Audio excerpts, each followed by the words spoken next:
Então vamos lá, para ele mostrar lá, ficou faltando na verdade eu colocar isso aqui, né? Ó, eu tenho que passar para o texto, aqui depois que eu decrementei, para que ele mostre a quantidade de vida. E aqui também você precisa selecionar ele e colocar uma cor clara para ele, uma vez que o nosso fundo aqui, ó, deixa eu até voltar a habilitar ele aqui, é escuro, então não fica visível, né? Vou dar um Ctrl Enter, inicialmente ele vai ter 3 vidas, vamos lá que foi o que nós setamos. Deixa ele iniciar.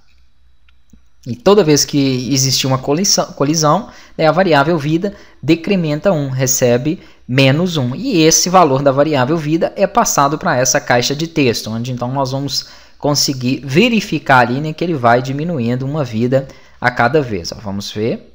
Ó, tá 3 lá embaixo, tá até pequeno, né? Ó. Vou deixar colidir.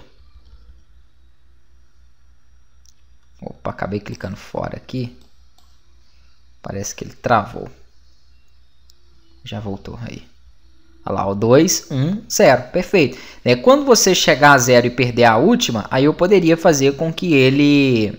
Olha lá, ele vai continuar decrementando. Ó. Tá vendo? Menos 1 e tal. Então, quando ele perdesse a última, ou essa variável chegasse a menos 1, era o momento de você chamar uma tela de fim de jogo. Toda essa dinâmica, né, já dá para vocês montarem com o que já foi passado. Então eu vou deixar algumas coisas para vocês implementarem aqui, mas tudo isso, tela de final de jogo, pontuação, tudo isso nós vamos implementar no próximo jogo, que é o mais completo. Isso aqui é só para vocês terem uma ideia de colisão, alguns recursos que eu não cheguei a passar no curso de ActionScript, que nós vamos utilizar no jogo que nós vamos montar, né, aqui a partir das próximas aulas. Outra coisa aqui é o seguinte, eu não posso deixar essa nave vazando para baixo e para cima. Então esse tipo de recurso também, dentro de qualquer jogo, você tem que aprender a tratar. Ó. Então aqui ele está passando, aqui ele está passando. Para isso é bem fácil, eu vou vir aqui no código e vou fazer uma verificação semelhante àquela verificação que foi feita para o Meteoro. Né? Aqui dentro dessa função do keyboard, fora do switch case, coloca o seguinte, vamos fazer aqui, ó, se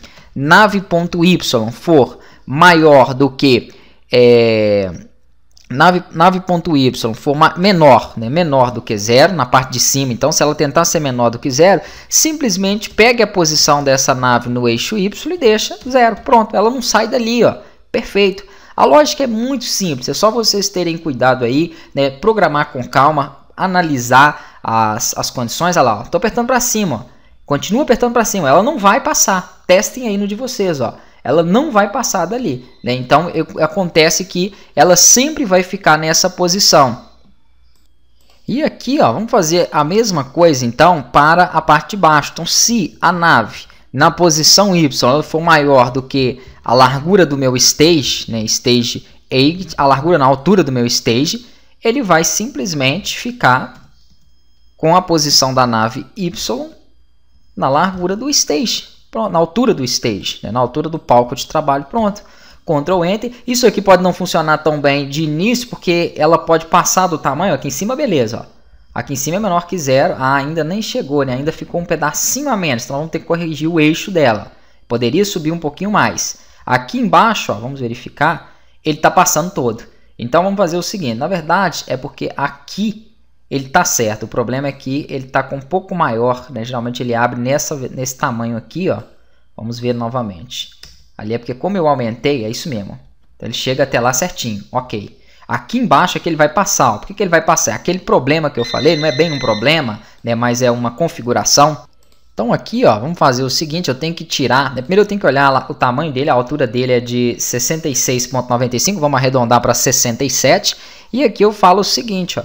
Quando ele chegar, então, se a nave chegar a ser a altura do stage menos 67, ele vai ficar posicionado naquela posição. Pronto.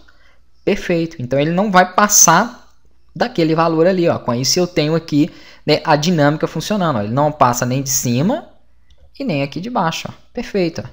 Então, ele está funcionando, beleza. Né? Aí, é claro que tem algumas outras dinâmicas para jogo, como eu falei. Toda vez, por exemplo, que esse objeto ele cruzar aqui, ó, eu poderia pontuar. Então eu crio uma outra caixa de texto como essa que eu tenho aqui, ó. É bem simples isso aí, né? Nós podemos criar uma outra caixa de texto como essa que eu tenho aqui em texto, que inclusive está muito pequeno o texto, vou aumentar um pouquinho ele, ó. Colocar um tamanho de 18, ok. E toda vez que ele passar aqui, ó, vamos colocar aqui dentro de ações, por exemplo, ele passar, né, aqui, ó.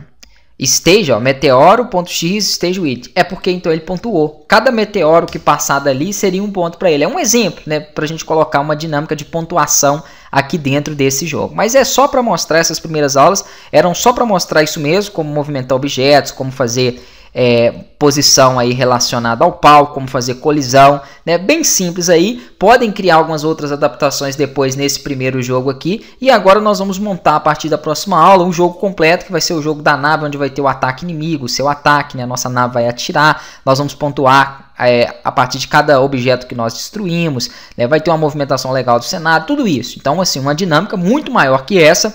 Essa aqui foi só para mostrar uma introdução mesmo, que eu não passei no curso de ActionScript. E nas próximas aulas nós já damos início, então, à criação do jogo aí.